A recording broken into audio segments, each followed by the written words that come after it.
Chapter 4. Personal Security. Section 6. Self-defense. What makes governments critically unique is the way they use guns. Everything governments demand we do or not do is backed up with, or else police with guns will come and lock you in a cage. If we all had guns and governments didn't have any, this racket wouldn't work.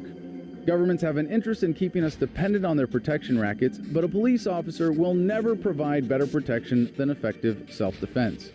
Because gun control is enforced by violence, and often leads to greater overall violence where enforced, it is clearly not about reducing violence. It's about controlling the population. The use of force to defend oneself is an inherent right based in self-ownership. If someone is making a threat to you or your property, you are justified in using defensive force. The decision to use force against someone else is a very serious one. If you are threatened or under attack, use of force may be the only way to save your own life. Even in situations where your life is clearly threatened, your self-defense would be most valid with the minimal use of force necessary to neutralize the threat. What if you are mistaken in your assessment? What if the threat is from temporary confusion and not ill intent? The responsibility taken on when applying deadly force is immense, and it should be used only as a last resort.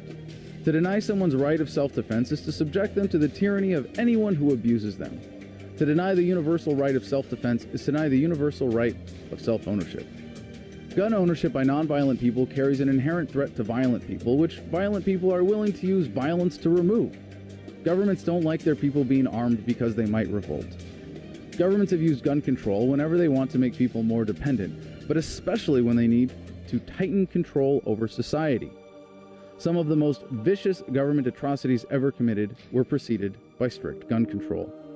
One of the great ironies of gun control is how counterproductive it is to its stated goal of reducing violence and keeping guns off the streets. Gun control is nearly impossible to carry out effectively. Without absolute control over citizens to begin with, no government has completely succeeded in wiping out gun ownership. In many places with strict gun control, guns are actually more readily available than in a regulated market because they can be bought easily on the black market where sellers are not capable of taking responsibility for who they sell to. Criminals prey on communities with strict gun control because to them, gun control is a convenient policy of victim disarmament. An armed or even unarmed but violent criminal can attack anyone on the street in an area with strict gun control with reasonable confidence that their victims won't be armed. This is one way governments create more crime.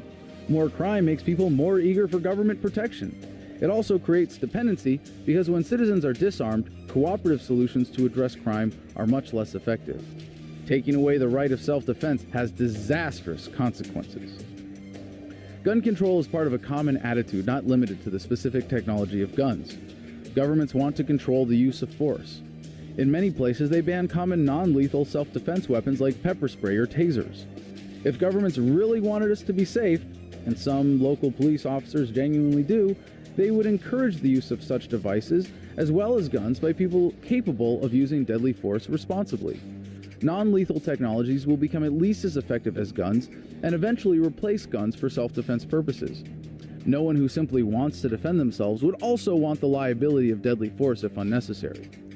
The reason gun control is so dangerous is because it promotes violence.